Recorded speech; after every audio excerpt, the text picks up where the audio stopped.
I think one of the most beautiful things is death, because the ability to die, that makes everything taste so much sweeter. Welcome to the Council of Dudes podcast. I'm your host, Vinny Brusco. I am a father, a husband, the founder of Agora Social Club, a purple belt in Brazilian Jiu-Jitsu, a certified life coach, and a facilitator of the Council of Dudes men's group. This podcast is here to help you tap into and follow your golden thread, that feeling that pulls you forward to become the best version of yourself. If you're someone who's into personal development and self-help and is looking to live a life of more alignment, then this is the podcast for you. Subscribe to the channel, click the notification button, and follow along on the journey of the show.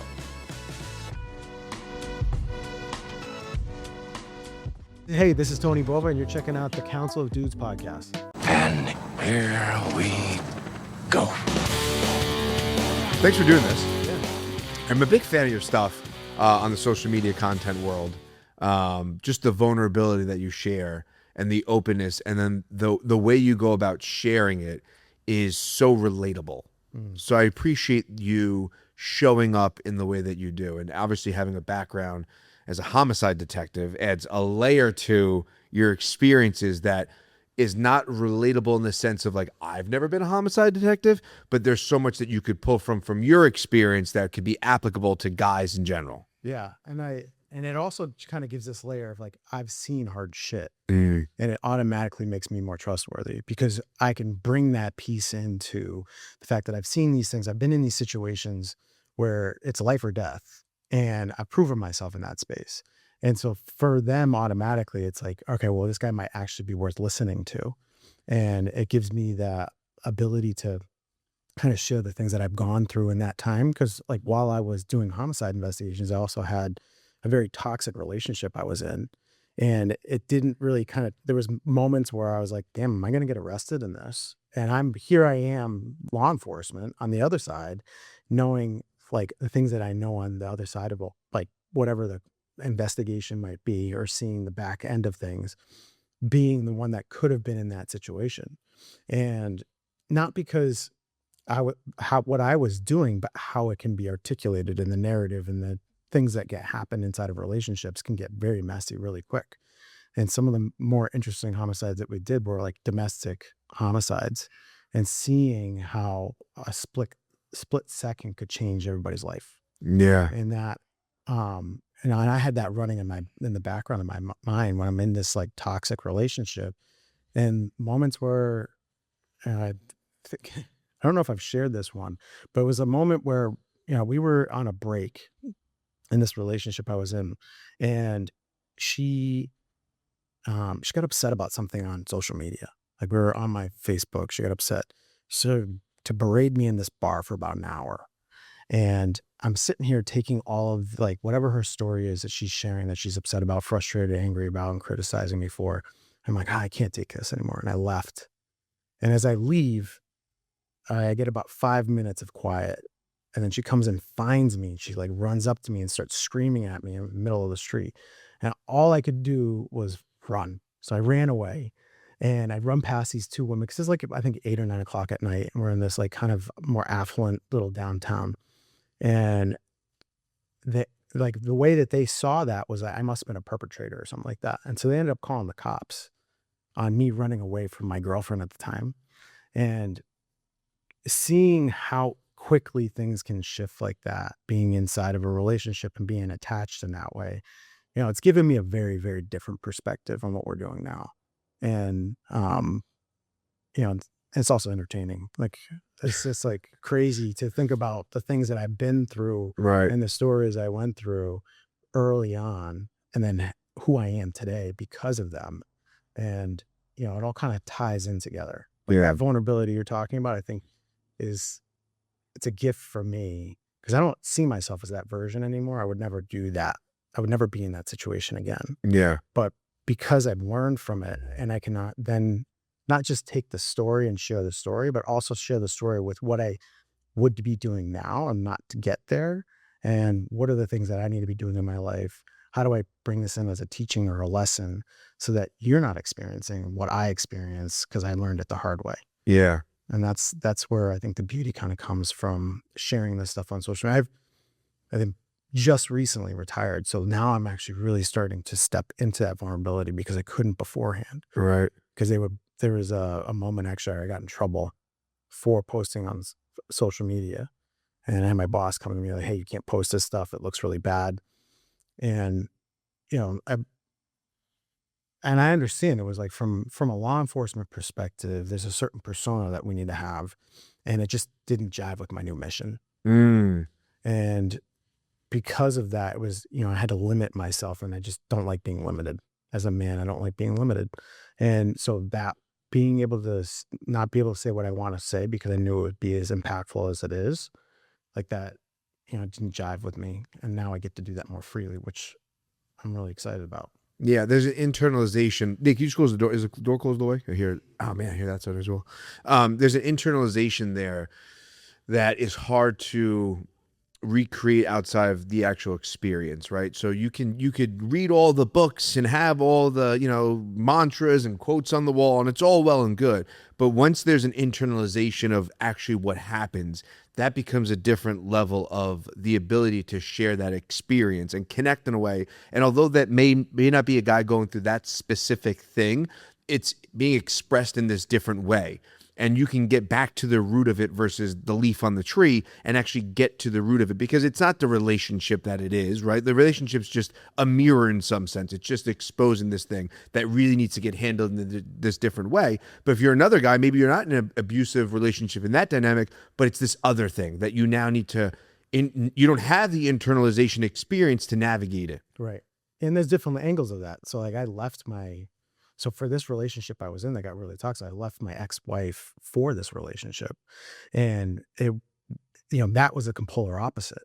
And it was not absent of conflict, but it wasn't this hot on and off thing that I'd never experienced before. It was very steady in the sense that like we got married young, and it was in the church, and it was a lot of rules and a lot of like black and whiteness to it, and didn't understand it.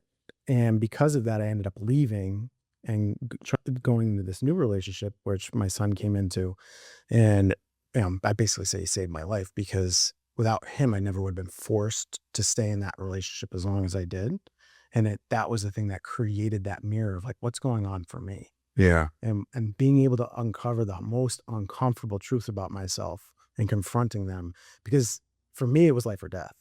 It like felt that big, because I shifted from who I thought I was into a different version that had no idea that I would ever behave the way that I behaved. And then it really confronted me with like, well, who am I?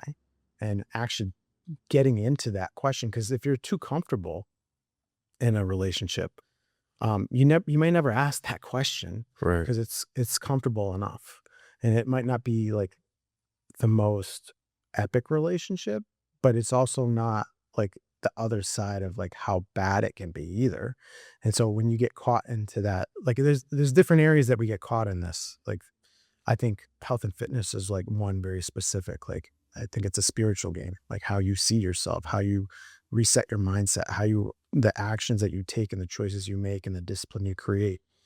Another one's relationships. Another one is entrepreneurship. There's these certain games that test you as a man, that if you go into them, then it will really redefine who you are through that process the more you get into it.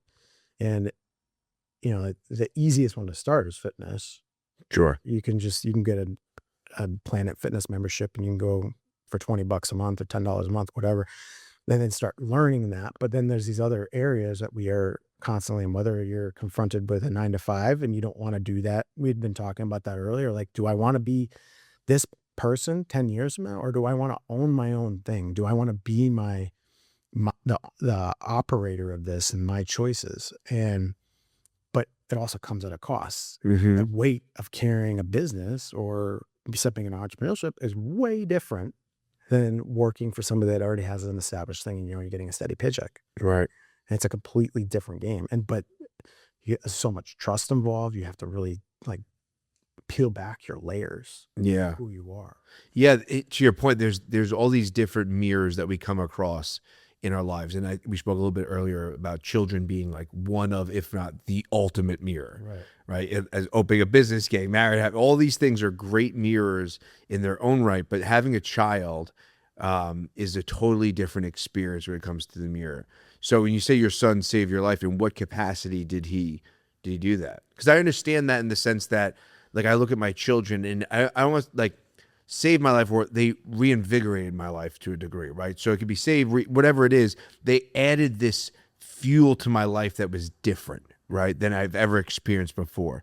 So when you say he saved your life, what do you mean by that specifically? So specifically, I had, up until this point, it was about 10 years ago, I made this really drastic decision to leave my 8-year marriage and get in bed with another woman. And those were all so subconscious choices. Like I wasn't in control of the driver's seat whatsoever when I was making these choices. And I got really lost myself in that process.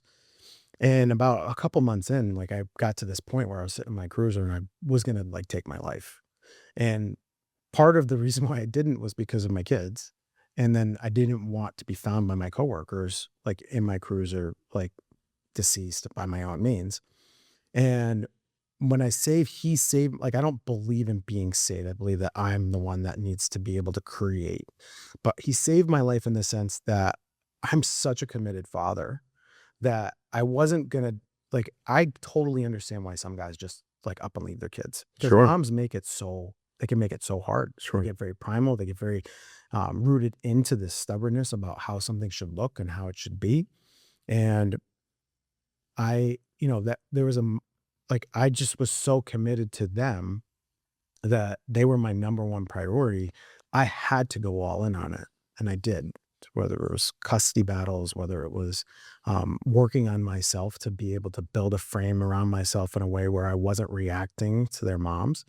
And without him, I never would have had that teacher placed in front of me where I would be like shackled to her. Mm-hmm. And it's just like, when guys come and talk to me about divorce, I'm like, well, do you got kids or not? Because it changes the whole dynamic. Sure. Like money, like if you're getting divorced and worried about the money, you can make more money. Like money is like, you can't make more kids. Right. I mean, you can, but you can't. Yeah. I understand what you're saying. You know, and so like, because of the level of commitment I had towards my kids, and I wasn't gonna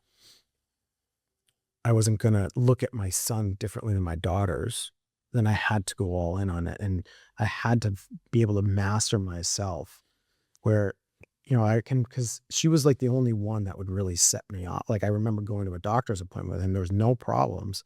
And I'm sitting here talking to her and my heart's racing. I'm like, what's up with that? Why is my heart racing right now? Why is my nervous system dysregulated? And this was like, a year or 2 years after we'd been together. At that point, I was like, now I'm diving even further into why my heart is dysregulated, just simply being around her and having to figure out where is that coming from. So it forced me to uncover things that most people wouldn't even touch because they weren't uncomfortable enough and there wasn't enough pain. So when you say dive into things, those are things within yourself or things within the dynamic of your relationship, or both? Within myself. Yeah. I think it starts. Yeah, of course. Yeah. Yeah. So what was your modality of peeling back those layers? Were you journaling? Were you meditating? Were you sensory deprivation? Or were you just kind of deep in your own thought? Yeah, I did so after that point where I was contemplating taking my own life, my parents came to me and they were like, "Hey, you heard of Tony Robbins?" And I was like, "No, I have no idea who that is." And they're like, "We should take a look." And so I ended up going to his UPW event in 2018 down in New Jersey. Mm-hmm. And I was like, holy fucking shit. Cause like I had started to look for like a men's space at that point, and I couldn't, I think I did Mankind Project. I did that once. And like the stuff they were doing was weird for me at the time. Sure. There was some, they were talking about shadow work. They were doing, I was like, I haven't read any of this stuff. Yeah.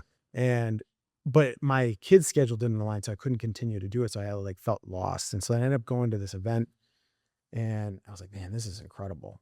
It was the first time I was like, I'm actually in control. I've never been to a Tony Robbins event, but I know a few people who have been. and they've expressed the same sentiment. There's something about it that is, I mean, obviously he is the pillar of personal development, right? There's no 3-day seminar. I mean, the guy has such a presence about it. But what is it that's happening to you that you're like, wow, this is like unbelievable? Yeah. So I grew up Christian in the church, and like, not so black and white shame based, but like very much like understanding the culture and me never feeling like I was enough, like this idea I needed to be saved, and how this was, I kind of ran this like I need to be a good boy in order to earn my way into heaven. And so I ran that narrative, from like my dad asked me to save myself from marriage when I was 13. We didn't talk about sex. Didn't really understand what he was asking me. And he's my dad. I was going to say yes. And then at like 17, I lost my virginity, and it was not a good experience. It wasn't like an experience you're like, wow, like, you had sex for the first time and like, it's an incredible experience. No, it was like terrible because I was filled The guilt. with shame. Yeah. And so at 19, I like recommitted myself to Christ. And from 19 to 25, before I got married, I didn't have sex with anybody, not even my wife that I was married. And I kind of lived based off this rule-based stuff. And then when I was like 33, got the dream job, had the family, had everything. And I was like, okay, I worked really hard to get here. Been a really good boy. Why don't I feel this way? Why don't I feel connected to this? Why don't I feel fulfilled? And then I started making these drastic changes. And so it started to all kind of fall apart. It wasn't until I went to Tony Robbins, I realized I'd been running this story that I wasn't in control of whether or not I got to go to heaven or hell, that I didn't have choices over my daily actions, and that for whatever reason, like I understood what Jesus was there for. I understood all of this biblical stuff. And it just, for me, it was like, I was still playing on like, I have to earn my way in. And after that, everything started to unravel. I started to realize, like, because I think we did Presbyterian church for a while, and it was like Calvinism, and you're already selected and all this stuff. So I'm like, okay, everything's predestined. So therefore, there's nothing I can do to change this.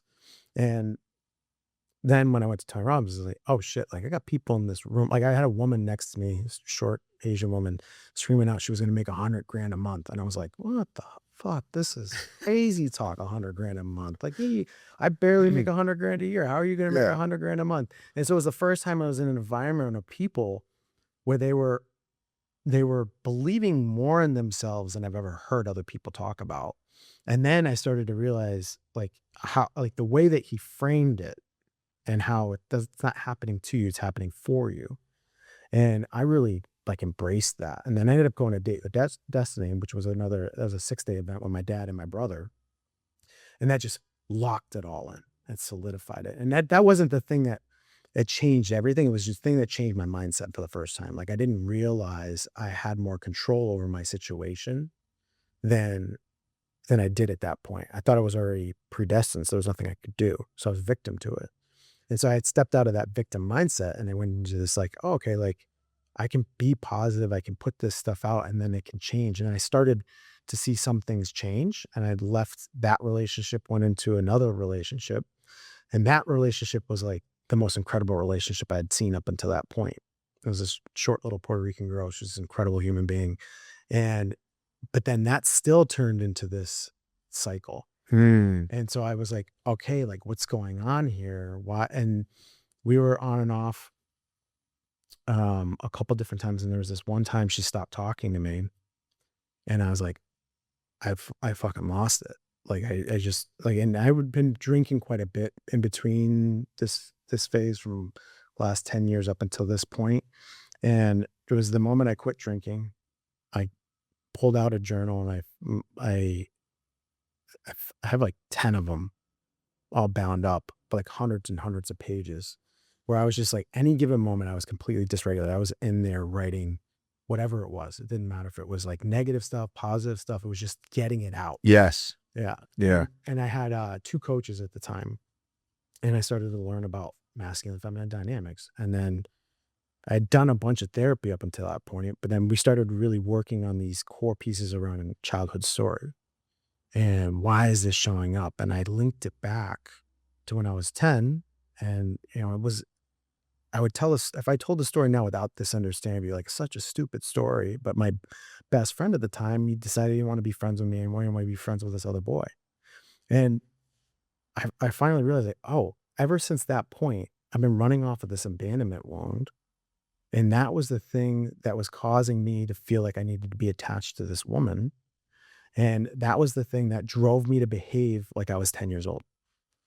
And once I put those links together and I started to like get consistent about my discipline, being inside the journal, being, working with my coach, working on these stories and like unattaching from that through visualizations and whatnot.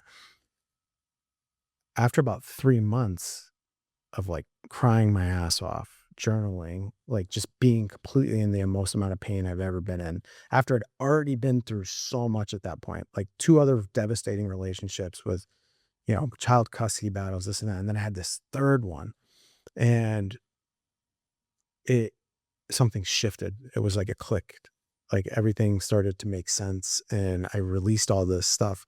And then I started to share this.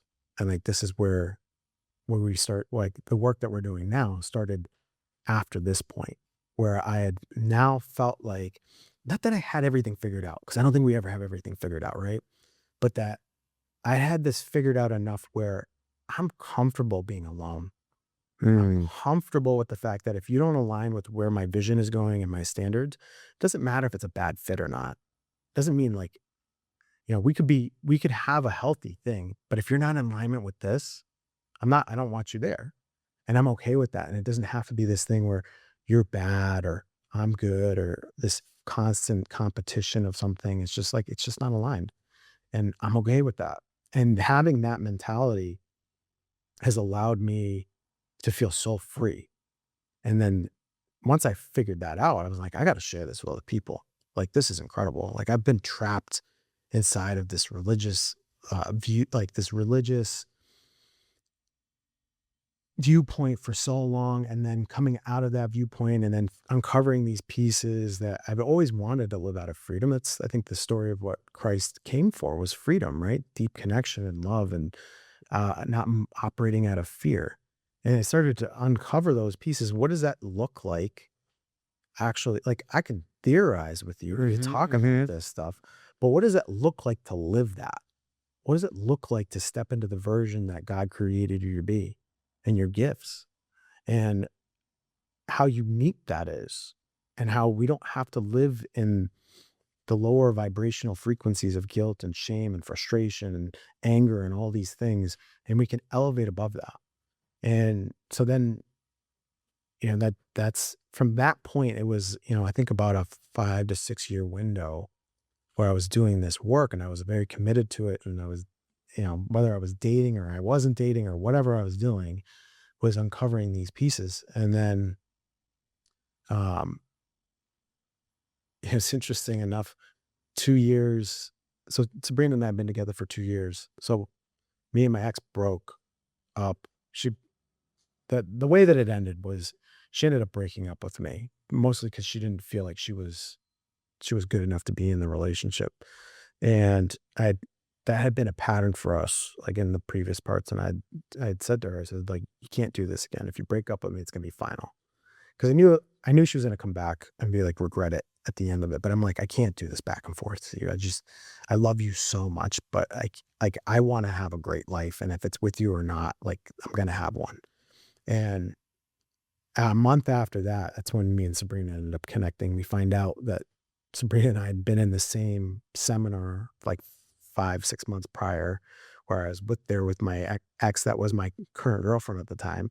And when we put those pieces together, it was kind of funny because Sabrina was like, I don't think I would have dated you if I knew what was I going bumped on. into you at that time. Right. And because it would have made it a lot more real. But it was kind of interesting because like once things come into alignment, how quickly things can come in together. Mm. And I had a lot of clarity on what I was looking for.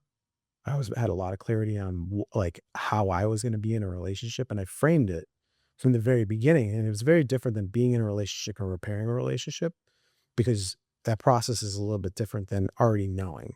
And so having that framework, it was very easy for us to transition in the relationship, because I maybe about 6 months, I still wasn't even sure if I was going to be in a relationship with Sabrina. Right. There were certain things I was looking for that most guys probably don't know what they're looking for, but I've just been through the trenches so much. I was like, this is exactly what I'm looking for. And a lot of it didn't have to do with like how she looked or um like other things, that like what she does for work or what. It was more about, how does she show up for herself? How does she hold space? How does she have conversation? Can she go super deep with me? Can she not be super upset about the things that women will typically get upset about? Because I have a big freaking mission, and I'm going to share some stories about things that would be really uncomfortable, that I would advise my guys not to share these things with their girls, because it would probably unsettle them so much. But I wanted to know the girl that I was with was capable of handling that, because I'm going to share this shit because it's important for them to hear. And so I came with that framework with her. And had I not known what I knew or developed that through that process, I wouldn't have been able for it to align that fast. Because when we met, she's like, I've never met anybody like you. And I already knew that she had not met anybody like me, because I was so confident in who I was at that point, especially with women. It was like this, like some guys are really, really good with money. Like when it comes to women, that I understand them. Not that like I understand her or know her completely, because I don't ever really want to fully know her, because that takes the excitement piece out. Sure. But I understand how they operate, what makes them feel safe. How do you frame conversation? How do you articulate so that you can keep the relationship moving forward instead of like getting off track? And that's a bunch of the stuff that we're doing now, which has been really exciting. Yeah. In regards to being a homicide detective, how much of that played a role in somewhat of that suppression of that other version of you? Because again, you kind of mentioned it, and there's a million quotes on this wall, but one that stands out to me in this dynamic is, the mass of men lead lives of quiet desperation. Yeah. Right? Like, so you're living this life, and you get to this point where you're like, okay, I had that moment where I was, 30 years old. I was like, okay, is this all I do? Like, I just work the job forever? Like, this doesn't seem like, this doesn't fit for some, it just didn't feel right. Married, kid, nice truck, good job, all these things. I'm like, all right, like, that's it. Like, this, I just do this a lot. Like, that doesn't feel right. So how much did being in that space, and such a heavy job, it's not like you're going out and be like, all right, and not to discredit any other job, but that's a very different heavy job. How much of that played into that dynamic of staying in that discomfort of who you were, but also not leaning into that version of you that you could be? So it's funny enough. When I showed up to work, I was very much me.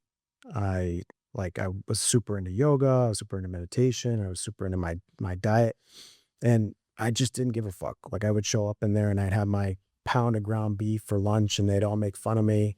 But then they saw me losing weight, and then all of a sudden they're asking me what I'm doing. And so I was like kind of living that way, from a day to day. But what ended up kind of holding me up, like on social media and stuff like that, was like the limitations around what that job was. So when me and Sabrina first started dating, and like it was such a good conversation, because I was looking for somebody to challenge me. I wanted a woman that was going to be able to help me grow. And I had not experienced a woman having that capacity to be able to challenge me in a way where I could trust what she had to say.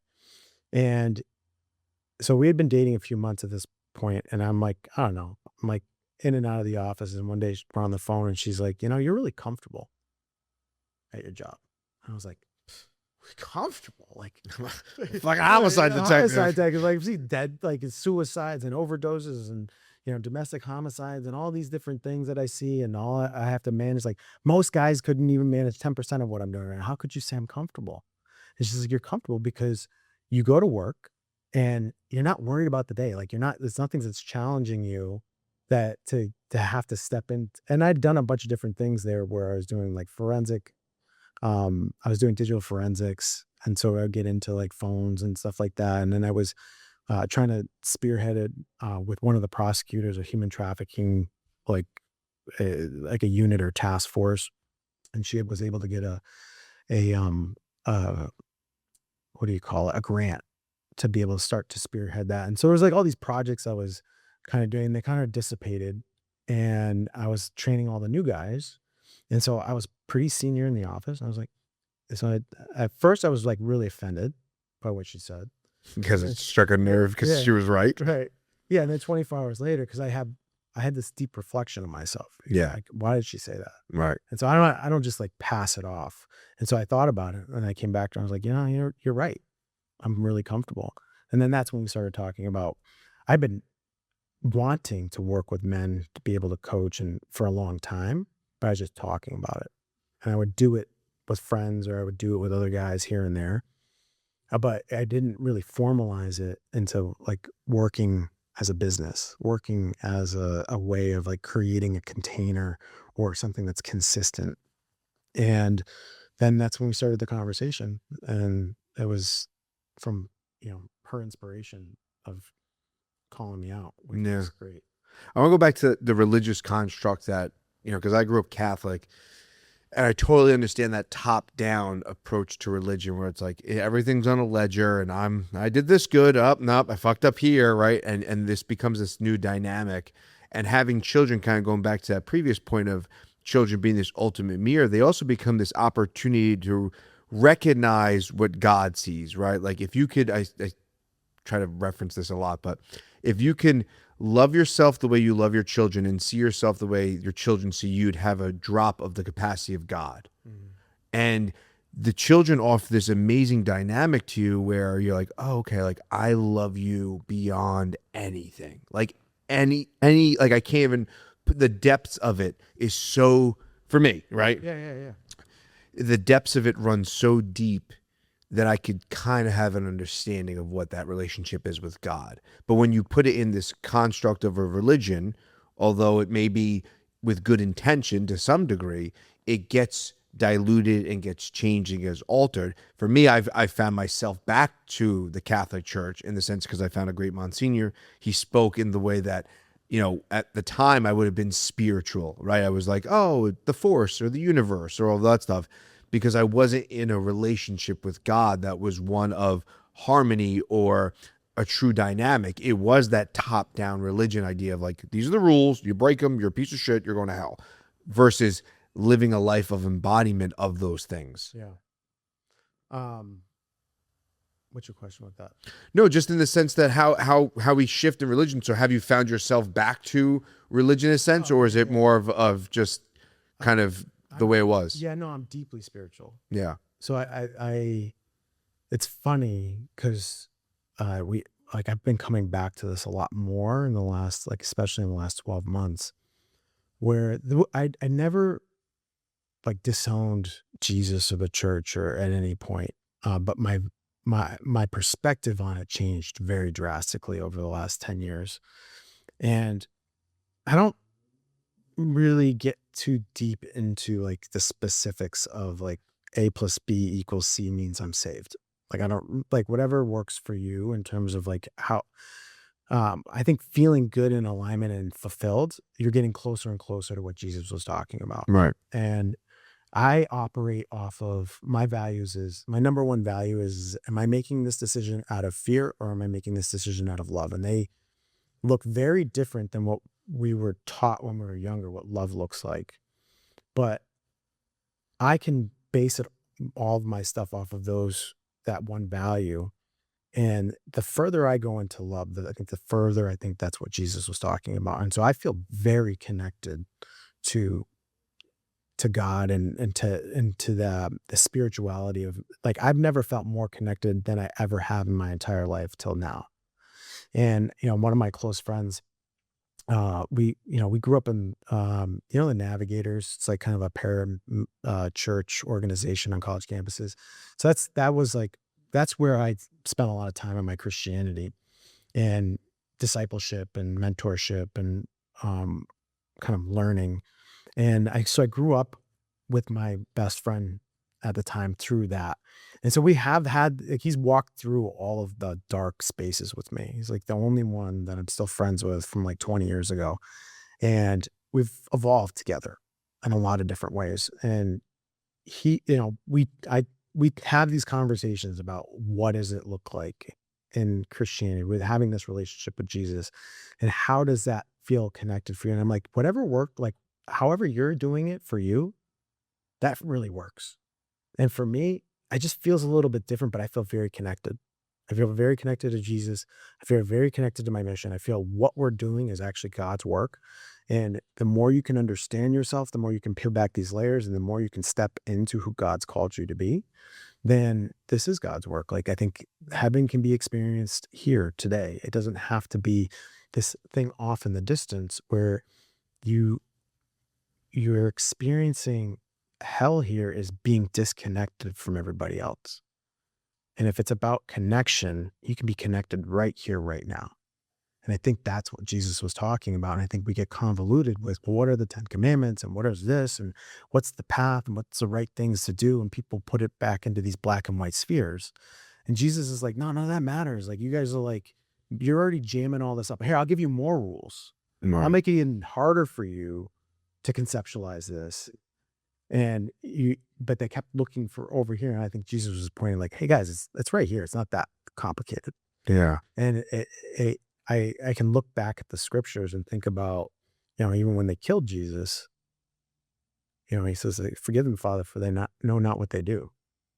And how often are we in a situation, maybe it's a comment on Instagram and somebody's a complete buffoon and they're just trying to tear you down because they're so hurt inside that they can't express themselves in a way that would actually be in love, because that feels so painful for them because they'd never received it.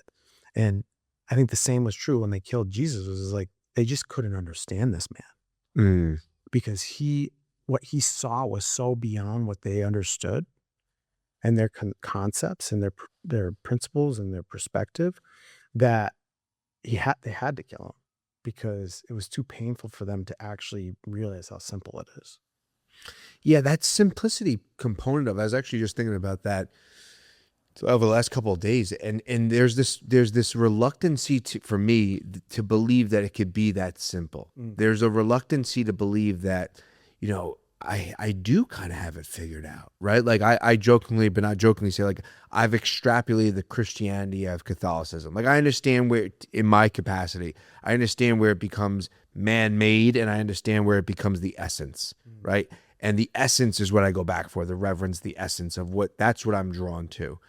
But there is something about it that it really is very, very simple.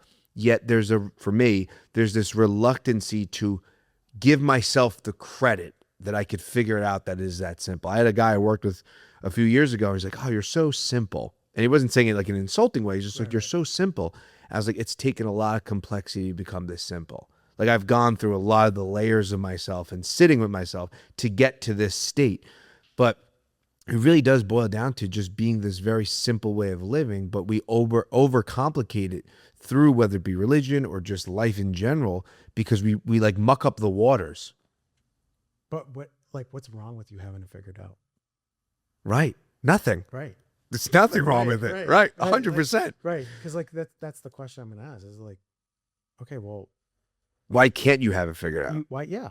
Right. Why can't you feel fully and connected to this very life and what you're doing in every given moment, whether it's with the kids, the wife, whether it's with your job or your mission, or if your business, whatever it is. Yeah. Like, why can't you feel fully connected to that in any given moment?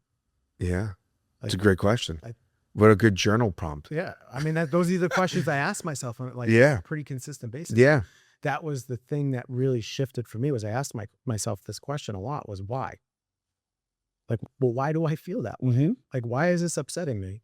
Like, why does her leaving create such an uncomfortable space for me?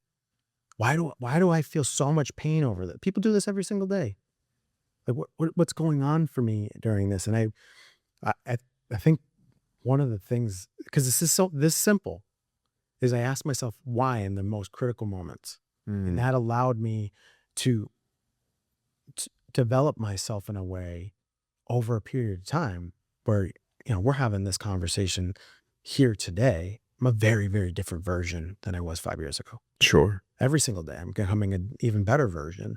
And so by asking those simple questions, it creates these big open spaces for you to be curious and be able to confront things. Is like, well, do I have like, I think one of the big things, especially for guys in relationships, is them not realizing that they need to do less.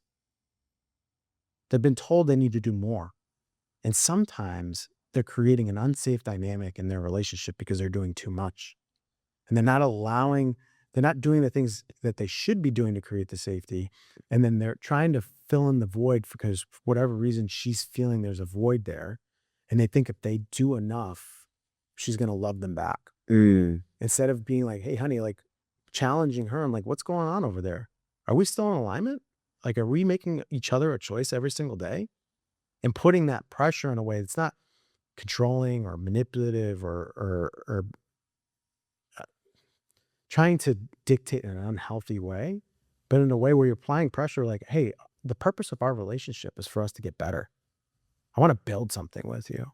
Well, how do I got to put pressure on you in order for you to be stepping into the version that I need you to be in order for us to actually be over here 5 years from now.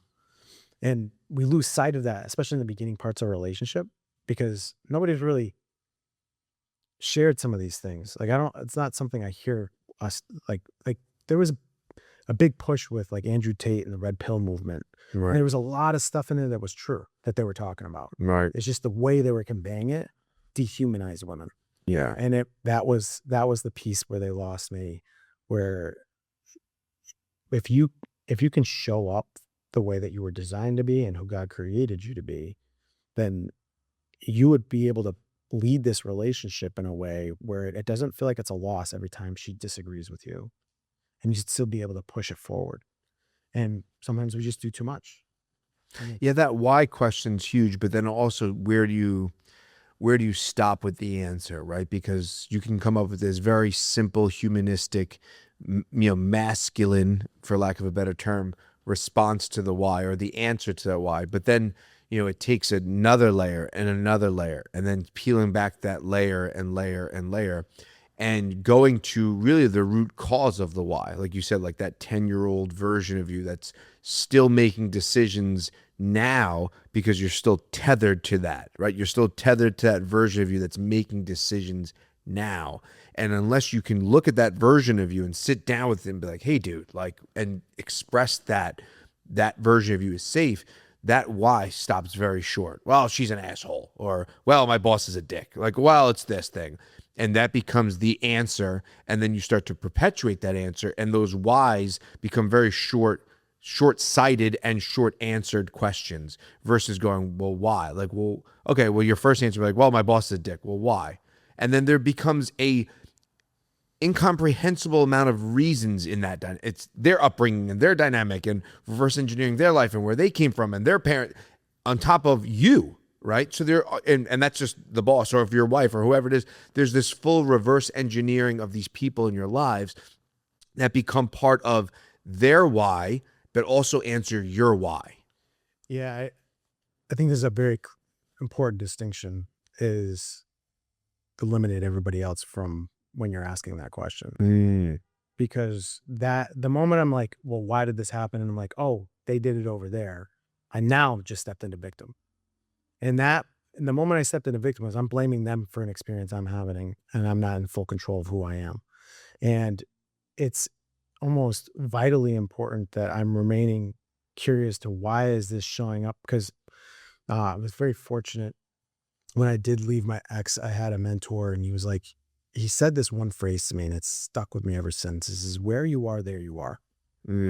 So no matter where I am, doesn't matter what relationship I am, doesn't matter how many women I've been with, doesn't matter what job I'm in, I'm the common denominating factor all the time. And so when I went through 3 relationships that were pretty significant and back to back to back, like, well, who's the common factor? It's me. Like, I'm the one. So what am I doing that's causing these relationships to not be able to step into a healthy version. And so when I ask why, it's simply like, where am I showing up? Is there a boundary I'm not holding? Am I allowing this? Am I, if maybe it's not to my standard, but I still can choose it anyways. Like something we'll tell some of the guys we work with is, you know, if you're going to be with her and you're going to choose not, like, you're not choosing to end the relationship, then go in 100% and choose it. And just know that you're choosing the fact that she's not showing up the way you would like. You're still making it a choice. And so when the why comes up, you can't add anybody else into it, because then you're asking yourself, why is this showing up? And is there a lesson I need to learn? Is there something that I need to recreate? Is there something that I need to set a boundary on? Is there something that I need to go repair from my old story? And you ask that question without anybody else in it. And then you can start to peel back those layers where you're like, now, because I remembered I was with my son's mother, and this is like in the middle of our relationship, and I had just gone to Tony Robbins. I'm driving, I think I was at work, and I'm driving, I hit the stoplight, and I'm full of stories and frustrations and her and I fighting and all of this stuff that's going on internally. And I get to the stoplight and I realize I'm not dying right now. Like, I'm in a car, I'm safe, I'm at a stoplight. What is actually happening for me right here in this moment? And I was like, nothing.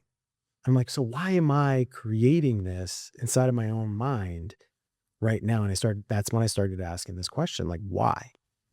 And most of us are operating, when you go into survival mind, like the survival mind of it, that you're operating from your parasympathetic nervous system of whether or not it's life or death. And there's really important moments for us as men to really embrace that, like life or death, because if we're leading and we're going to protect somebody, there might be a moment where you might have to decide whether or not somebody lives or dies. And it's ingrained into our design from evolution, from thousands and thousands of years. But most of the time, we're so safe in this environment. When we operate from that space, we're recreating self-sabotaging in these environments. And not from a place of intentionality. It's just like, that's what we were designed to do. And so when men get defensive, it's a very natural state for us as men to be defensive. Like, we're designed for it. Like, you go into battle, you're going to defend yourself.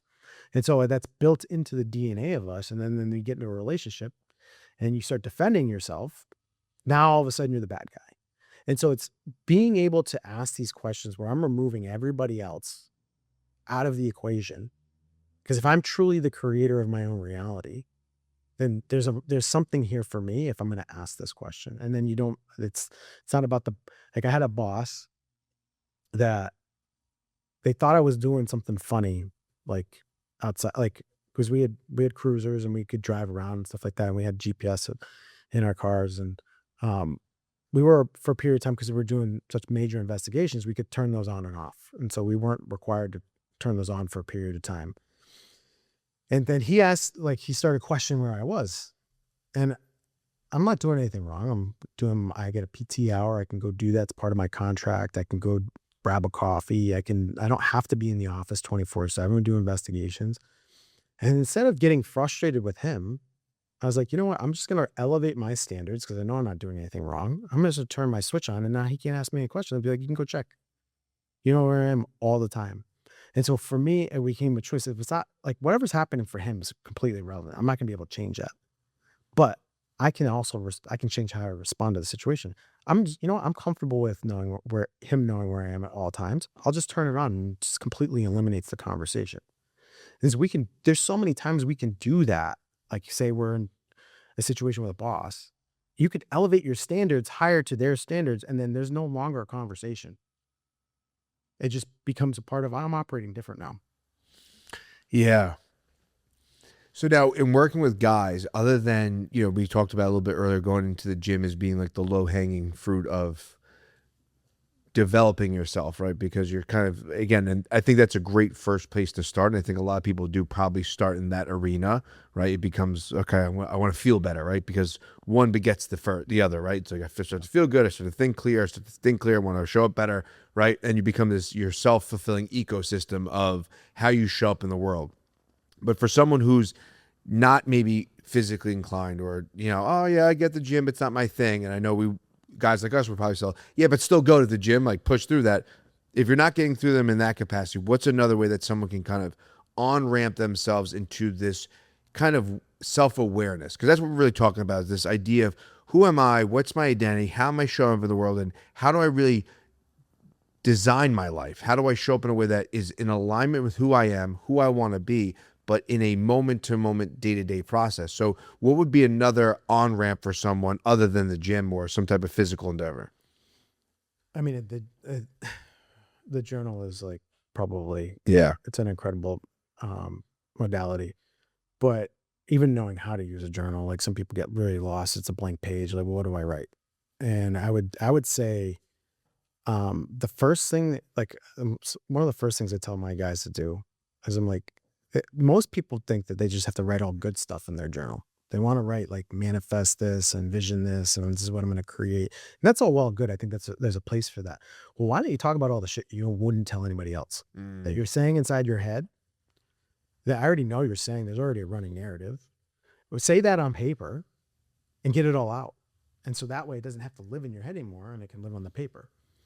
It's like a to-do list. Yeah. It's like a to-do list where you're like, I got to do this, this, this. It's like, yes. And it's all up there. It's kind of mucky, right? But when you put it on paper, it's like, oh, it's so much clearer, right? And it doesn't mean you have to do anything drastic. Right? It's just about, when I had coaching clients, I'm like, it's about developing, the relationship with the mind, the hand, and the pen and the paper, right? It's just allowing it all to flow through you and just go on the paper. And you're absolutely right. It doesn't have to be like, I want to create. That's great, amazing. But what about the other shit? Like, it's happening. It's happening in your subconscious mind, your conscious mind. It's bouncing back and forth. Capture it and let it out. Hi everyone, I'm Vinny Brusco, founder and CEO of Agora Social Club. I'm also all of these things. Agora Social Club is Westchester County's hub for guys' mental fitness. Let me show you how we're revolutionizing the future of men's mental health. All accessible via key fob as a member, Agora Social Club seamlessly blends the community, comfortability, and convenience of a coffee shop, community workspace, gym, and recovery center. Since opening in April of 2024, Agora Social Club has helped hundreds of guys become better men. Through our men's groups, dads groups, community ruck walks, and 5Ks, guys are finding a deeper sense of connection through community. But don't just take my word for it. Check out our 5-star Google reviews where guys are sharing their transformative experiences.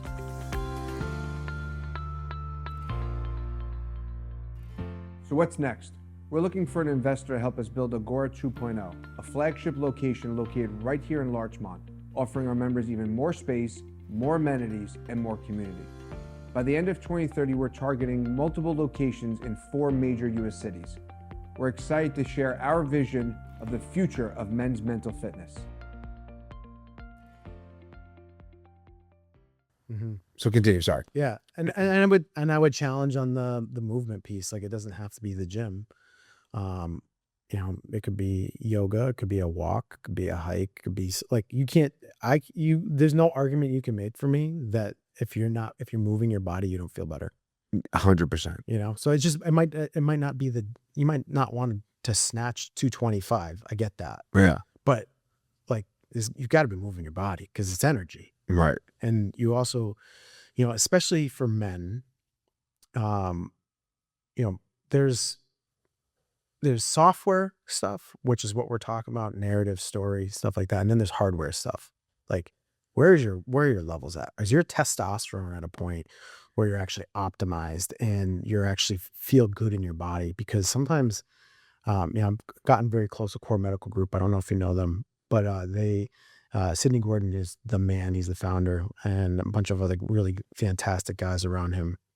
And, I learned some things from him about like veteran suicide, where, the 70% of suicides committed by men, they're testosterone deficient by 70%. And for some guys, they're diagnosed with depression when it's a hormone issue, because hormones are so critical for us and being able to step into the world. It gives us clarity, gives us direction, gives us mission, gives us the ability to handle challenge. And if my testosterone is not at an ideal level, I'm not saying like you gotta be taking steroids and it's like critical. It's just like if you're at 200 and the doctor says that's normal, that's not normal, because 200 feels a lot different than 800. Sure.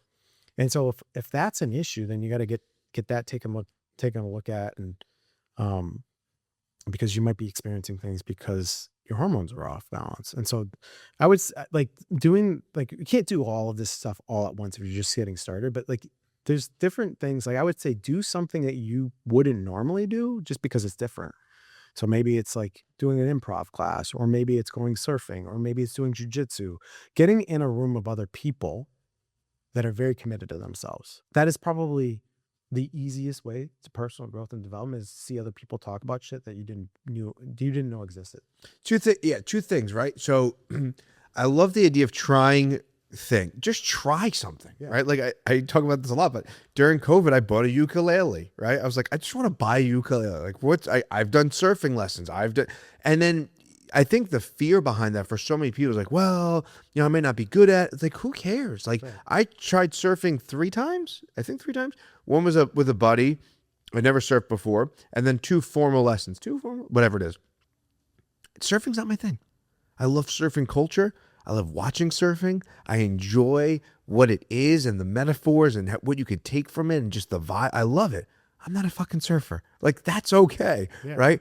But jujitsu, I like jujitsu. I'm going to try it. I love jujitsu, right?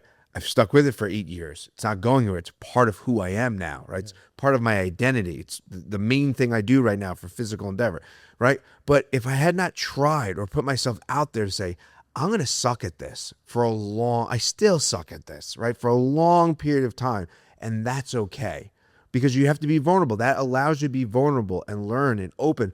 And it kind of brings you right back to that Tony Robbins moment where you see this lady going, I'm going to make $100,000 a month. And you're like, what the fuck are you talking about? Because she just saw this uncapped potential to who and what she could be.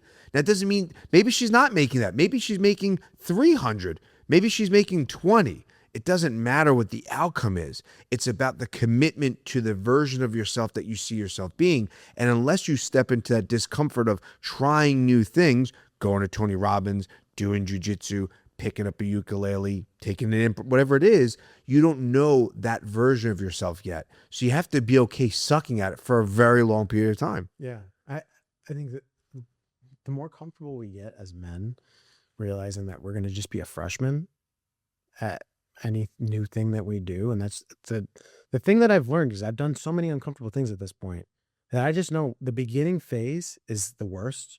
And I've done enough new things to know that at some point it's not going to feel like this any longer. And so just being like comfortable with the fact that, like, when it comes to sales, I fucking did not like sales in the beginning. Like, I did not like it. For me, it felt schemy or whatever it was. I'm not trying to sell anything. And then I really started to understand how much I loved sales, because it's not really about trying to take from people. It's about showing them something that's different. And in order for them to actually step into the version of themselves that they want to become, then it requires this process. Because sometimes, like, the biggest change happens when I actually pay a lot of money for myself, because I care about myself so much. I'm willing to spend this amount of money. Like, people will buy cars, they think they're spending money on themselves, but they won't spend money on their own personal development. And so sometimes the biggest step is like spending that money, and that's really uncomfortable for people. And so they get afraid in those stages. And there's going to be ways around helping them see who they want to become, and what would that person be deciding it from. And then it started to change my perspective on sales. And now I love it, because it's not about trying to just put anybody in the right seat. It's about, like, well, no, this is actually a selection process. Like, I want to make sure you're a good fit for this, because I actually care about you and what you're going through. And I want to be able to potentially help you. And then it changes the entire dynamic. My energy changes. It's not about, well, I'm going to land a sale today. It becomes, am I going to help this person or not? It changes the whole dynamic. And then that way I don't have to be so stuck on because I truly believe in my product. I believe in the service that we're doing. I know it's going to change. Like I know it's going to change your life. And because of that belief, it allows that conversation to not be so, like I'm trying to sell you a lemon when I know it's under the hood is not good. Mm-hmm. It's not that at all. I know that whatever we're doing, you're gonna be like, whoa, this is 10 times better than I thought it was gonna be. And then that changed my whole view on sales. And then I got more comfortable. And so it's any little thing that we do, like there's always going to be this period of time where I'm a freshman. There's gonna be a learning phase. I'm going to really suck at it. But if I stay consistent with it, I'll get really good at it. And the more I do that, the faster I can collapse that time frame from being a freshman. Mm. 'Cause- What is your process when you take on a new client? Like what is, so you meet someone, they come to you, say, hey, listen, man, I'm struggling with, what is the common thing that someone's struggling with these days? yeah, and we work with a lot of different guys, mostly in the relational aspect. It's just the mirror that I've picked that I feel like I understand the most. And, we'll talk about business stuff and entrepreneurship and leadership and stuff inside of like, depending if it's like a one-on-one client or inside of our group. But in the beginning stages, usually like they're experiencing disrespect at home, or they feel like they're being manipulated, or they're not really understanding why they can't really be connected inside their relationship the way that they want to. Like sex has either died or it's like intermittent, or, these are just kind of signals. And so when they come to us, I have kind of taken on this approach where, you come and you take a look for 30 days. And we have this thing called the respect protocol. And it's this diagnostic phase. You come in, we kind of see how you show up. You kind of see how we work and see if it's a good fit. And then at the end of that, I'll kind of see where you're at and see how long it is you might need to be with us. Maybe you don't. Maybe the 30 days is great and you feel fantastic. Or you want to be in an environment of a room of savages that want to have an incredible life and you want to stay longer. And then I'll kind of say, hey, I think you need about maybe 6 months of this. And then you're going to be really locked in if you handle like these things that we kind of put out for you. Or, you know what, actually, I think you need one-on-one, because what you're in right now, like, is so difficult for you. It's going to be really hard for you to get anywhere else in your life ahead because you're dealing with these things under the surface. And so we do this like kind of diagnostic phase so that we can be more selective who comes in. We want to make sure that all the other guys that are in our room, like that they're going to be a good fit, because if you have one person come in that doesn't align with what's going on, it can change the entire atmosphere of the entire room. And so we have this kind of like phase in period where you get to see how I show up. Am I who I say I am? And I also want to see, are you going to put in the work? Because it's not just about the money for me. It's about like, I want to see lives change. And the only way you're going to change your life is if you actually step into what I'm asking you to do.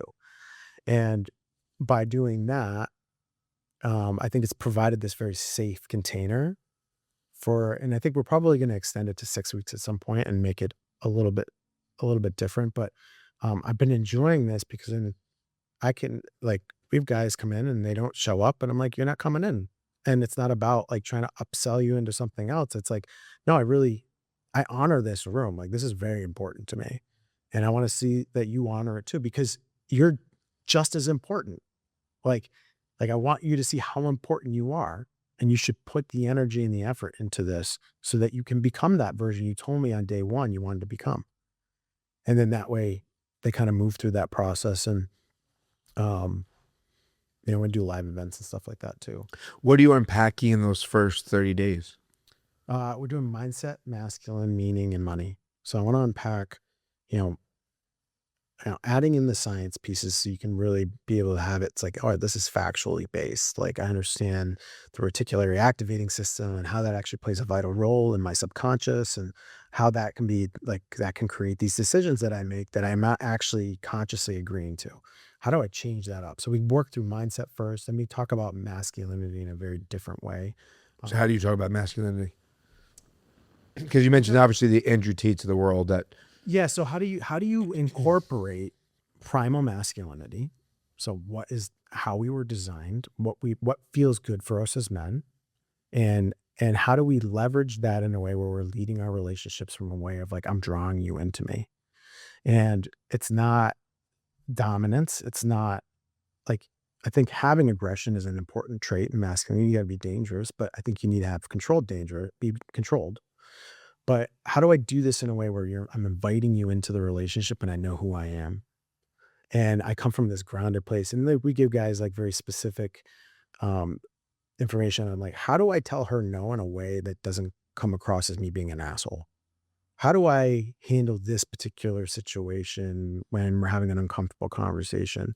And so we'll get really specific about the practicality of it. But why is it important that I show up as this grounded man? And what do I do to be able to ground myself so that I can show up as that version? And because when it comes to masculinity, it's not necessarily like you're masculine and I'm not, or whatever. It's like there's different gauges of it. Sure. You're It's unique. our spectrum. Yeah, and you're a unique human. So like what's going to be super masculine in your relationship is going to look a little different than mine. Like what I'm comfortable doing. Like I've been through many relationships over and over. I have a very short fuse for what I'm going to tolerate inside the relationship. Like very early on with Sabrina, I'm like, no, that doesn't work for me. And because for me, it was like I knew how like the steps towards us not being together anymore and her losing attraction. I'm so like I pulled back so far that I don't even let it get to the point where we're not like we don't fight, because I don't allow it to get to that point because I know what it looks like beforehand, like the anatomy of it, what's the energy of her feeling critical and then me feeling defensive and that spiraling into a disconnection. I stop it before it gets there. But other guys aren't going to have those experiences that feel that confronting for them. It kind of. So let's unpack that a little bit, because I think that's really important to kind of talk about. So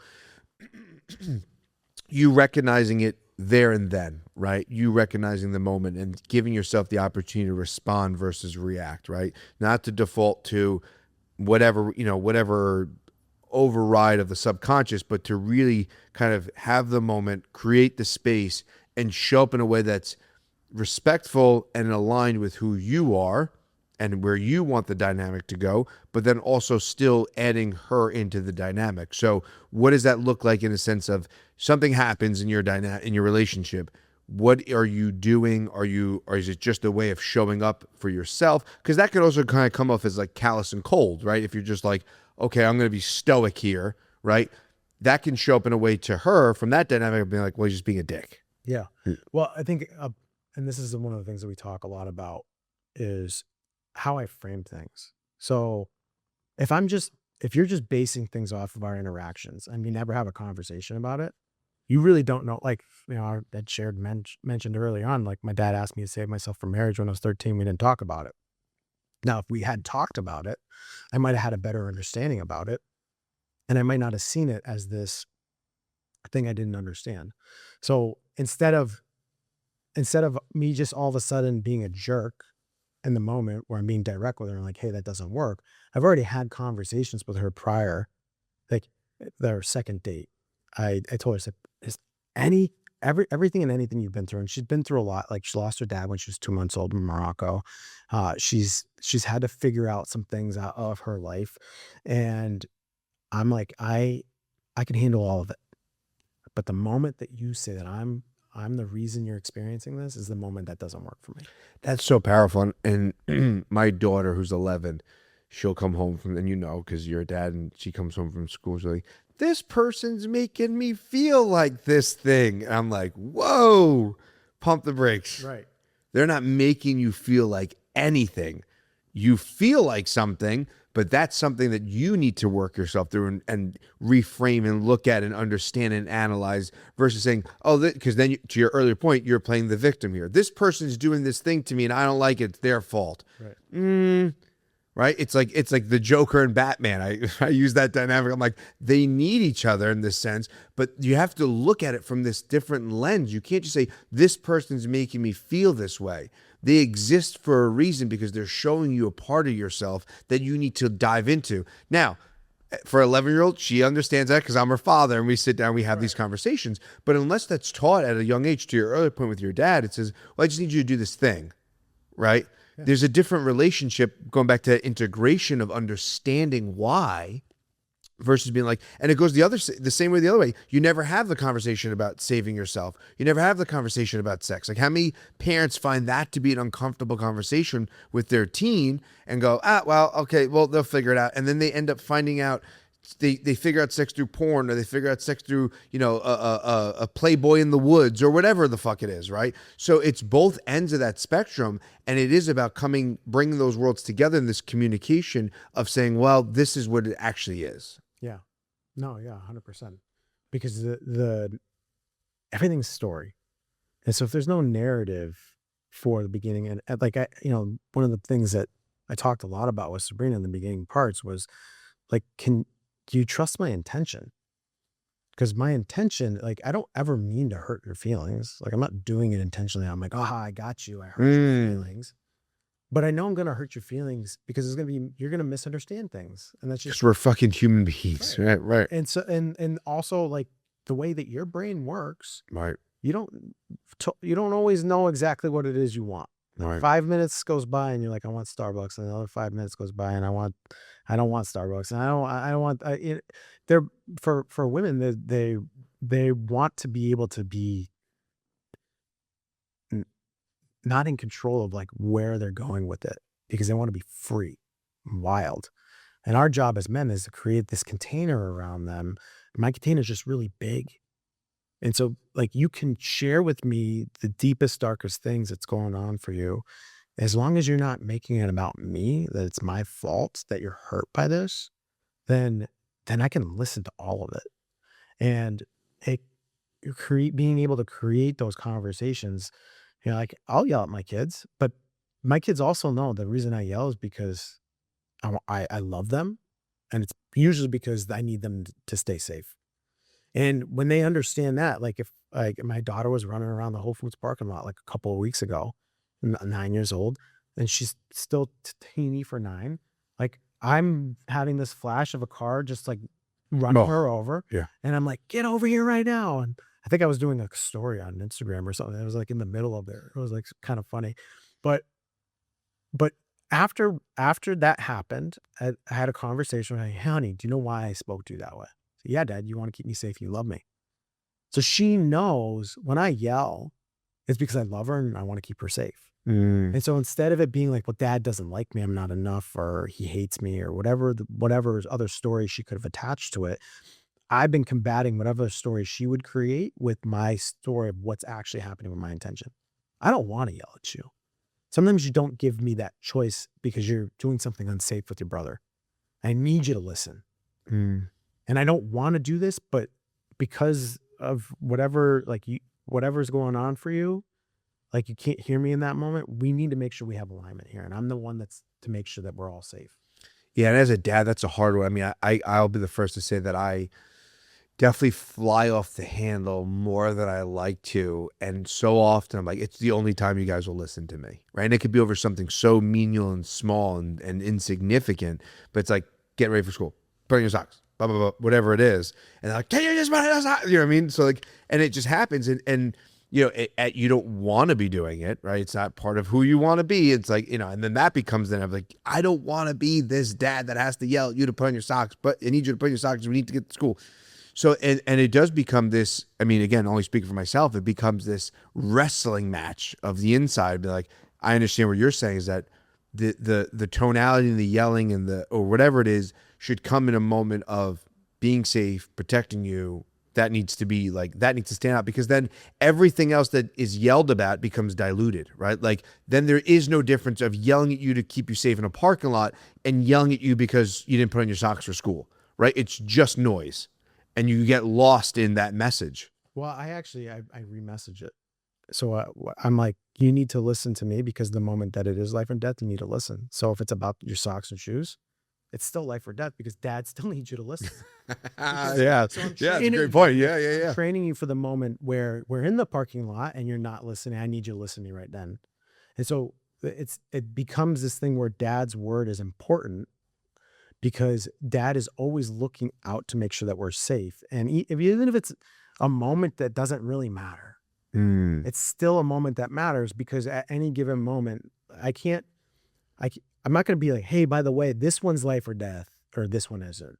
It's like they're all life or death in this moment, because and this is my promise to you, I'm gonna work so hard on not being reactive to you, and that it's coming from my own wound, because I'm frustrated because you're not listening to me, and I'm gonna give you space and a conversation around it so that you can understand it's always gonna be because I want to keep you safe, and then that way it doesn't become like these black and white things that we do. It becomes these conversations that we have with our kids that are really influential, where they were actually teaching them how to be really healthy, even though it might not seem like this is a healthy moment, because, it's, we're not here 200-300 years ago where we're living in a cabin and Indians are going to come and take us. And like those moments are like very real. Like they still happen. I've seen them. I've investigated. Yeah. I've seen all of that stuff, and it does happen, but it doesn't happen to the level of what we experience today. It's very rare.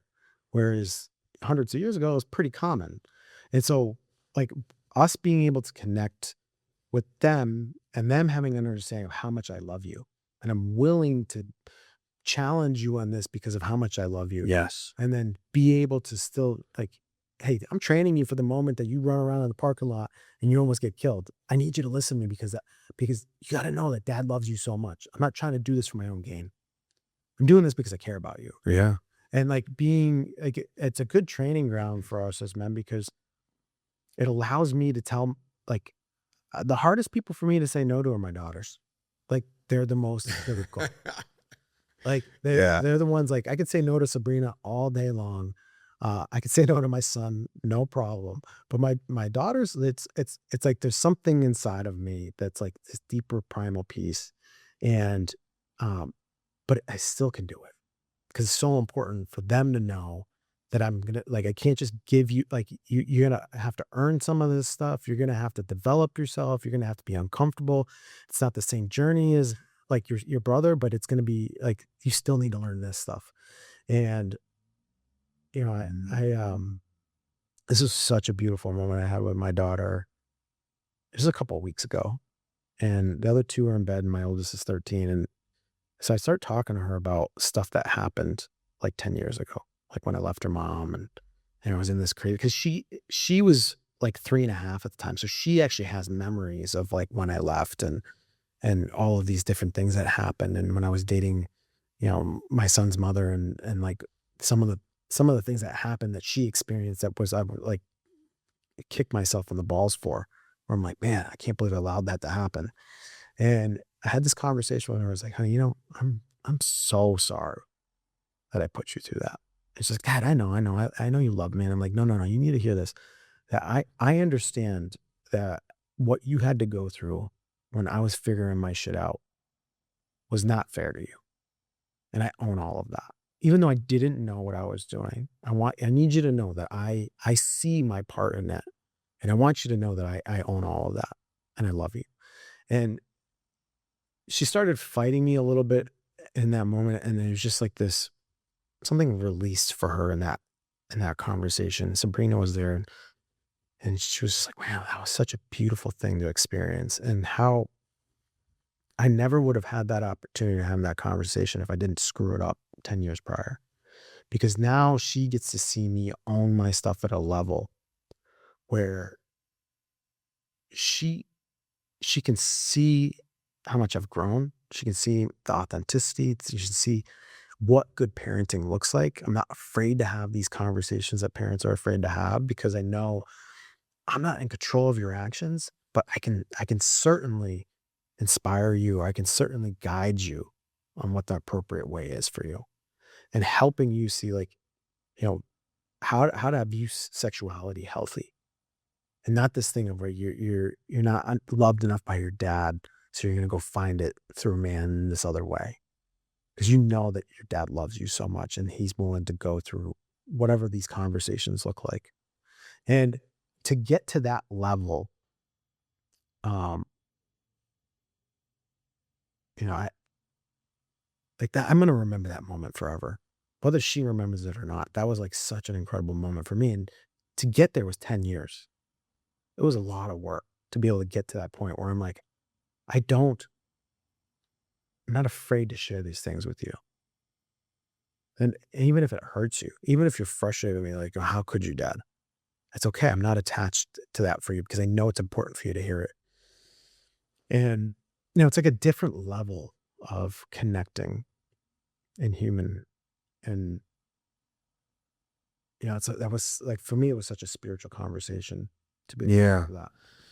Yeah, and there are levels, right? There are these different levels that you tap into, and they may just be like blips on the radar, but there are these seemingly, I call them micro miracles. There's these seemingly small little moments that stand out to you that are confirmation and validation that the work you've put in, or the work you're doing, or the journey itself is in the right direction. And that could be something absolutely out of nowhere that someone would chalk up as a coincidence or whatever you want to say, or that could just be in a conversation, in a dynamic that now opens up not only like your world, but it opens up her world, like this whole new, butterfly effect to her life. And you don't know what that small little conversation has changed for her internally that now changes everything in her life. And it could be something so powerful. And those moments are so deeply personal, but they're so valid. They're so real that even if anyone else was in the room and didn't feel it beautiful that someone did, but they're so real to you that there's no denying that there's something out of yourself that is coming into play here, and it's just amazing to have. Yeah. That's beautiful. Yeah. That's so awesome, dude. I love that for you because, and having and I know the son-daughter thing, it's such a different dynamic, and I love my son beyond words, right? Again, beyond words. And my daughter, same thing. But that daughter dynamic is just, it's a weird, different thing, man. It's so weird. It is a different thing. Like, cause like I don't even know how to, it's just so different. Yeah. Like there's like, if I was going to lose my shit on somebody that did something to somebody, it would be for one of my daughters. Yeah. Just because, and I think it probably goes really back to, it's like how vulnerable they are. Yeah. And like boys are vulnerable too. Like I understand Of that. course. But it's just like, These are two guys who are doing men's work, so we know how vulnerable men could be, of course. But he doesn't need from me the same thing that my daughters need, because he needs some of the things, but he also needs to learn like what it is to step into him growing into a man. Like he can be a boy, he needs to be a boy right now, but he needs to learn how to step into being a man. They need me right now so that they don't go and try to find something else afterwards. And that, like, there's this like how vulnerable they are. Like when you think about like hundreds of years ago, like I don't know. I think we watched 300 the other night, and with the Spartans, and I would send the boys out into like this. It was like a rite of passage, and they had to come back alive and whatnot. Like we don't do that with girls. Like Yeah. it's not a thing. Like Yeah. it's not like their rite of passage is like going through menstruation, Yeah. and like that's their like we're right on that line. She hasn't gone there yet, and we're actually going to Ecuador on a missions trip in August. It's gonna be super fun. But she's like, "Dad, what happens if I like that happens down there?" I'm like, "We'll figure it out, honey. You'll be all right." Yeah. But like, it's just like a different thing for them. And so I think that vulnerability piece, and like, there's just something about them that just, it's, my heart just is so deeply connected to it. Yeah. Yeah. I think with boys, it's weird because I think that they do need so much of that same type of love and depth of love and empathy and compassion and soft and tenderness. I really do. I see it with my son who's 6. He actually just turned 7, but he's piss and vinegar, right? And it's like there's like this dynamic, and yet he's like the softest, sweetest little kid ever, right? And there is this dynamic within himself that it seems like he's battling these two worlds of being a boy, right? Like I want to fight everything and punch Dad and like, wrestle, and like he has to get that out. But then at nighttime, I put him to bed on pretty much every night. and he'll just be like, he'll just come and we call him soft kisses. He goes, and he does like, we do like these, like who can kiss each other softer, right? Like and make no noise. And it's like a dynamic, but he needs both of these things. Like he needs to like, fight me. And then he just also needs to be like, Dad, I'll give you soft kisses. And just, right. Yeah. So and I know what you're saying in the sense that there is no, I think that's what's so powerful about the work that you're doing, that I'm creating and doing with the Gourds. Like men don't have this space to, in our culture, to get initiated, to be like, now you're a man, because we find masculine in all these really convoluted ways, whether it be sex or porn or drinking your first beer or going to war, whatever it is. But nothing is this line of demarcation, taking out the garbage, right? Like there's no line of demarcation. It's like, you're a man now. But what does that even mean? Right? There's no, like for a woman, and I think that's rooted in purpose in the sense that women are given, and I get it, some women don't have, I respect all that, but biologically, women are given the most important purpose on the planet, which is to recreate and cultivate life. Agreed. Right? I say to our Mother's Day, which just passed, I said to my wife, I said, you were a living hotel, apartment building for our child. Like you created life. Like, thank you for being that vessel that is the most important to keep the species alive and going, is the most important purpose. We don't have that. We are a part of that, but then it's kind of like, all right, now what? Right? And that's where the journey for some of us, if we're blessed enough, comes, okay, I have to step on this new journey of learning who I am. And then I still have all these other dynamics of my life that I need to integrate into that. Mm-hmm. Well, I mean, you can think of it too, from a purpose standpoint, like, yes, she's creating the life, but you're also the one on the perimeter making sure nobody's coming in when that life is being. Yeah, of course. And so then that's what the container is. It's like you're creating this safety for this. And so like the work, and it's interesting because like my everything's like a competition with my son, right? Like it's like he has no problem like just taking a shot to the nuts to me. Like a couple of times he's almost taken me down. Yeah. A couple different times. But there's this thing at play with, us being able to be driven towards purpose, being able to be on mission, on point. And I think when most guys hear I'm a protector and a provider, it doesn't quite hit fully for them, like the fullness of what that looks like.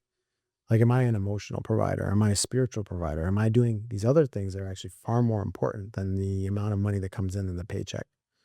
And because it's easy, a lot of guys will be like, well, I'm willing to get up in the middle of the night and fight the bad guys. And I go to work every single day and I bring home the check. The house is paid for, groceries are in there. What else more does she want from me? And like, there's so much more. There's so much more that she wants from you. And she wants to feel you in a way that actually inspires her to be a better mother. And she inspires her to be a better woman, and inspires her to step into who God created her to be. And, all of that's done with creating an environment that creates safety for these vulnerable moments to happen. And I had a thought about,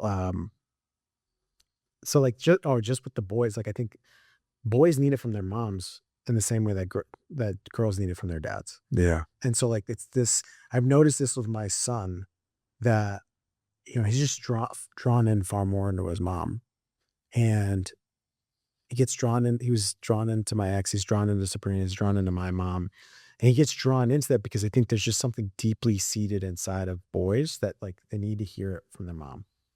And they need to hear it, and then girls need to hear it from their dad. And it's just like this complexity. It totally makes, like, why would it not be that, right? Like, why would it not be the energetic yin and yang to the dynamic that you need, right? It would make total sense. But then the other person in that dynamic has such a different role then, right? Yet their role is like provide and protect as a man. But what does that mean when we could frame it in one way, provide and protect as a man for your wife, for your daughter, right? But then what does it mean when it's your son, right? That might have to shift a little bit. It's like, I need to provide and protect, but in these different dynamics. And it might just be like being there to take a shot in the nuts. And it might be like being there to like get soft kisses at night, right? It's both of those things. But yet, again, from a cultural standpoint, it's like, well, I'm doing all of the things that check the boxes. I'm doing the right job. It's like, you're doing a part of the job, but it's not the entire job. Yeah, the checkboxes don't mean anything. Yeah. You know what I mean? It's like you could be doing a terrible job in these other areas and actually still killing it more than most guys. Right. Because the way that nobody really wants to confront this, but it's not really about what you do. It's more about the moment. And so how people connect to it. So if I tell them I love them, but they don't feel like I love them, it's not going to translate. Right. The words are meaningless. But when I had that conversation with my daughter, there's no denying the fact that I fucking love you. Like I'm owning every worst mistake I've ever made, honey. And I'm here and I'm telling you how much I love you. And I would do it again if we could have this conversation again. Obviously I wouldn't make the same choices. Right. But you would, in the sense that if that was the only way to get to this moment. I would, yeah. Right. Yeah, I would. Because I would. I was asked this question recently, what would you tell your younger self? Yeah. And I realized, knowing what I know now, nothing, because then he never would have arrived here. That's such a weird, right? It's such a weird dynamic, because I've thought about that for, I think most people have that conversation. Oh, would you change your life if you could? Would you change this? Would you change that? And when you get to a place and you arrive in a place where you say, I wouldn't change a thing. That is a crazy idea, right? Because you could take so many different routes and avenues and pathways to change your life and be more successful, or this or that, or have a different dynamic. But when you could arrive in a place, and I think that ebbs and flows. I think that, I think that at one point everyone was like, yeah, I wouldn't change a thing. And then all of a sudden things start to happen. I might change a couple things, right? and you have to be okay with both of those realities, that like, things are not always going to be perfect, but there are these moments where you could step into a full version of yourself and go, I wouldn't change anything because of this thing, because of this moment, because where I am right now. And although there is the other things that are going on outside of myself, it's still about being centered within yourself. Yeah, well, I think we already have everything we need. And so most people are operating from a lack of enough, and it's scarcity. And so when I operate from, I already have everything, now everything else is a benefit, it changes how I see the world completely. And I can step into it where these failures come up in business. I'm learning so much right now. Oh, 14 months. I'm sure. And as you are. Yes, sir. You know what I mean? But my view and my perspective on it changes so fast, where I actually really appreciate the imperfections and all the messiness of it, because I'm already winning. So now I'm just learning more. And I know the fastest way to learn is to see the messed up pieces.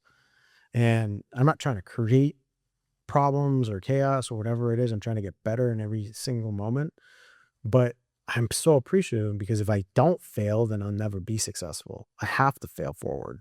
Like it's part of it. It's part of it, yeah. And so then my perspective is, now, instead of having to hate the failure, I'm like, wow, I actually fucking like this shit. I like failing, because then it takes the sting away. And it's not like trying to create the failure. It's just, I know they're going to come. I know there's going to be problems. So I think it's also how fast can you recognize it and then just pivot. Like I've leaned into very heavily, we'll figure it out. Yeah. We'll figure it out. Yeah. We'll figure it out. But there is something about that is unsettling, of course, right? Because it's the unknown. But there is something that is very confirming about that, because it is this stance with yourself of saying, we will figure it out. Like, it's not the end of the world, because all of the important things are still in peace, are together, right? So we'll figure it out. Yeah. I think it's the perfect stance. Yeah. Thank you. Yeah. Well, because when you think about, well, if I had this plan or strategy, right, it still might not turn out. Of course. The day that you're planning it. Of course. So if your mentality is like, I don't know, we'll figure it out. And like, you can't just like, you're never making decisions. You got to be decisive, right? Moving forward, we're going to go this route. We're going to see if it works. If it doesn't work, we'll go this route. Right. It's jiu-jitsu 101. Right. Well, not 101. It's like, black belt level, but. Right. And so it doesn't, then it becomes this stance where like, I'll look at Sabrina. I'm like, all right, yeah, we're a little bit. You trust me? She's like, yeah. So I know you'll figure it out because it doesn't like, and then that becomes a skill that's like very rare. I'll just figure it out. I'm gonna find out, and even if it takes me longer than somebody that knows how to do this better than me, I'm still gonna figure it out. It's still gonna happen, and then that becomes the mindset. That becomes the ability to overcome challenge, the resilience that shows up, and it's all of these things that we're working out underneath the surface that we don't really even know. Yeah, it's like a duck in the water, right? Just staying calm while your feet are just Yeah. pedaling like a motherfucker. Yeah. Yeah. In regards to like the social media thing, I think people get a lot of, obviously the lens of social media can skew anybody's vision, right? Right. How do you stay authentic to the version you want to be, the version you are, and the version you were, all within the realm of social media? Because again, that gets skewed by a lot of people, and obviously people want to show their highlight reel of their life. How do you stay aligned with all three versions of yourself all at once? I think the vulnerability. So I share things that happened relatively recently, because I don't think we arrive to some place and become perfect. I still deal with like the same things that every guy deals with. I just move through them a lot faster with certain areas. 100%. And so like, because of that, it doesn't mean that I don't get frustrated with Sabrina or annoyed. It's just, I'll share it. And the way that I see it is I'm giving you a picture into my life, and I don't need to show you all of my life. Like it's not, you don't just get complete access to us. But I'm not going to try to give you an impression that's not true. And that's kind of how I lead from it. Is I know my story is powerful because of the way not because of what I went through, but how it reflects to you and how it might help you. And the way I tell that story is very important. And, the authenticity behind that, the vulnerability behind that, like one of the things that Sabrina and I get a lot of comments on is like, you guys just, your stuff seems so raw and authentic. And we appreciate that because we're not trying to create an image of like something that's not tangible. But I also am like, you don't get access to everything. Somebody was making weird accounts on my, pretending to be my mom, my dad or whatever. And they're kind of messaging on my comments or not weird stuff. And I was like, you know what? I'm not going to put pictures of my kids up right now because that's just too weird for me. And I don't need you knowing what my kids look like. And so, it's kind of the world that we're in. And somebody might be like, well, you're conforming. Yeah. Well, you know what? Fear is a real thing. People are weird, and I've seen a lot of weird shit. And I'm going to dictate my life based on that.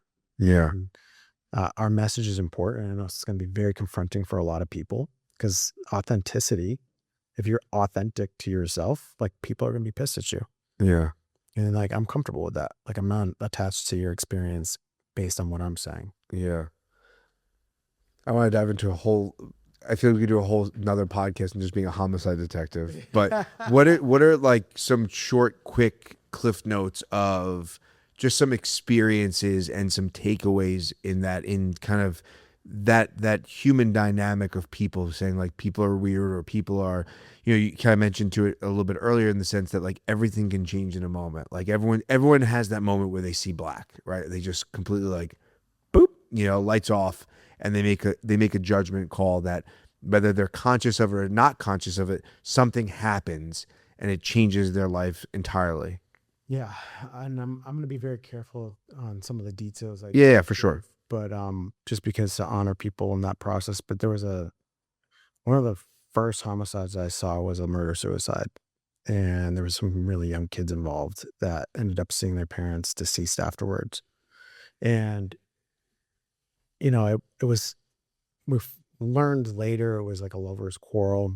She wanted to leave. She wanted to be with somebody else. She comes back. He's just not having it. And things kind of go from there. And the kids had to step over their parents. And, to see that and how that is such an everyday thing that we experience. Like, she doesn't want to be with me anymore. She's not attracted to me. She's going to go be with somebody else. Like, it's how fast things turn. And to see it not just through the movies or TV, but like in real life, you start to realize how unimportant a lot of things are. and what is really important. And I've always started to lean into this connection piece of like, that is so important to me. Like, do I feel connected to this? Do I feel in alignment? And not to get off track from what I've seen, but there's been instant after instant after instant of those kind of scenarios, and they happen every single day. And they get to a point where I think what I've seen is people live in hell, where they create this narrative in their head that turns into darkness, that turns into behaviors that they can't control themselves. And they go off and then they do these horrific things. And they're not all that different from everybody else. And I think that's the scary part. It's just like you have the ability to change the trajectory of your life based upon how you're going to see things show up for you. And until you get a hold of your own narrative, like you might end up going down that road and wake up one day and you're like, shit, how did I get here? Because I know that was me. I just didn't kill anybody in the process. I almost killed myself, but not anybody else. And in a moment of desperation, things can escalate very quickly. And you can be at that point where you didn't know how you got there, and all of a sudden you're waking up from a dream and it's reality. And I saw that time and time again. And that was, I have a very interesting view on it where I didn't really separate myself in the same ways that other detectives had to do, because such a lot of energy to take on. But for whatever reason, it didn't take it on, but I could feel for what it was and what was happening and how people related to it and how it affected their lives. And then, like, these are moments that just shattered everybody else's lives around them. And it's a shameful story to have to share. It's like something that kind of comes up and, well, I think with like specifically like suicide, right? We don't say in the obituary that they committed suicide.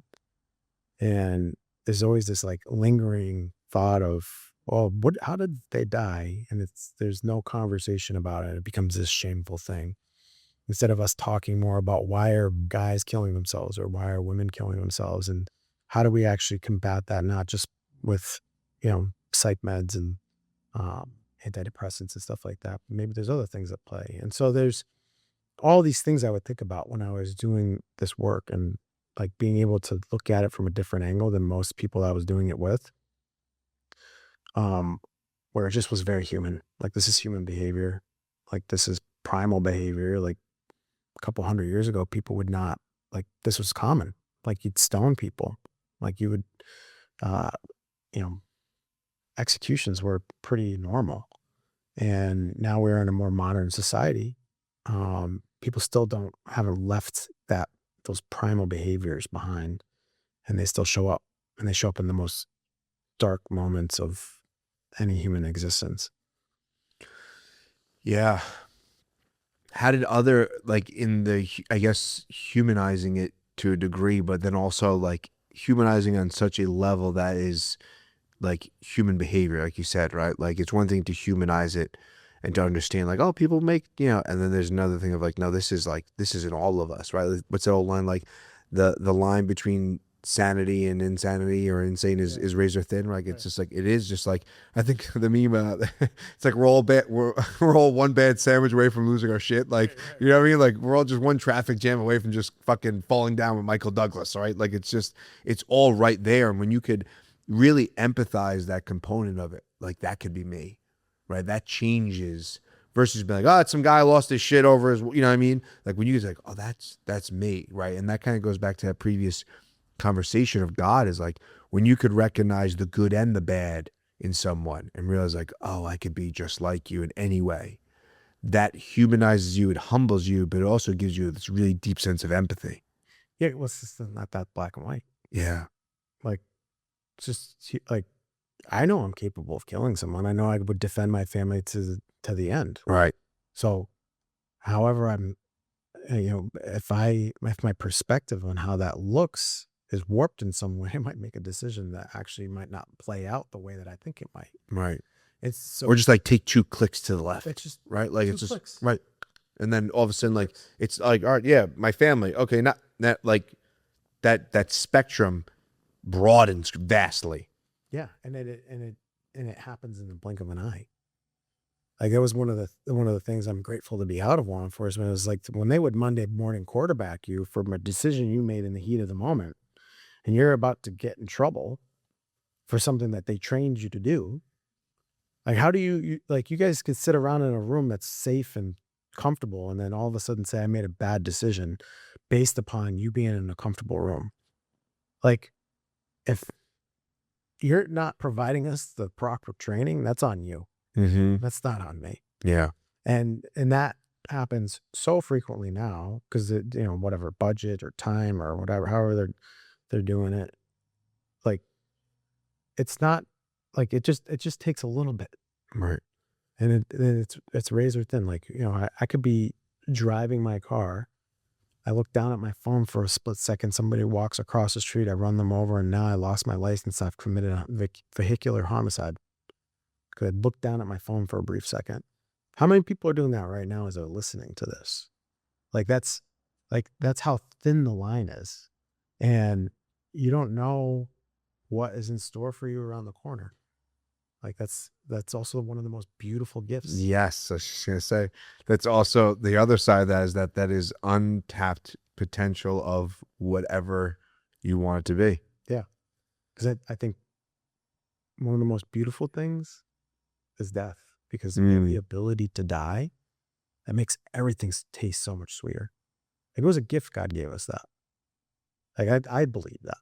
And I don't think you cannot, like, you have the opportunity to experience really incredible things right now. It's not about trying to get to heaven. It's like, no, heaven's here. You can fully experience it, right? Like this is a great fucking conversation, Vinny. I love this. I'm present with you in this. The headphones help. Yeah, headphones. But we're here. Yeah, dude. Yeah, we're talking about this stuff, and I love talking about this stuff. There's not one part of me right now is like, I can't wait to get out of here. And like, that's like, this is heaven. Like we're having a great conversation about real shit. And a bunch of other guys are going to listen to this, and hopefully they're going to take something of it, and it's going to help them transform their life in some capacity. And that's it. And like, we're here right now in this moment. And then because we get to die, we get to experience, this isn't going to be forever. And so in this moment, I'm sharing with you, I know about an hour from now, I'm not going to be with you any longer. I'm going to be with my girl driving back home, and we'll have a conversation or what, and then I'm in that moment. And then we get to live in these moments that were, because the fact we're going to die someday, they won't always be here. And we start to live out of like seeing it that way. Then we get to have these present things, these conversations with our kids, with our wives, with our business partners, and being able to drive something that is so spectacular and connected.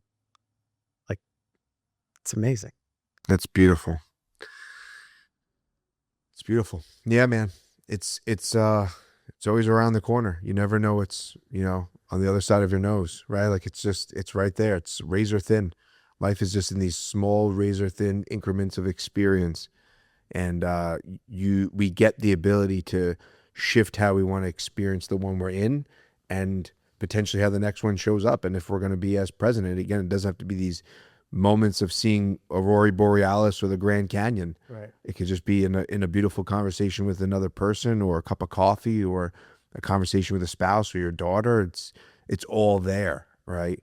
That's beautiful, man. I really enjoy the conversation, dude.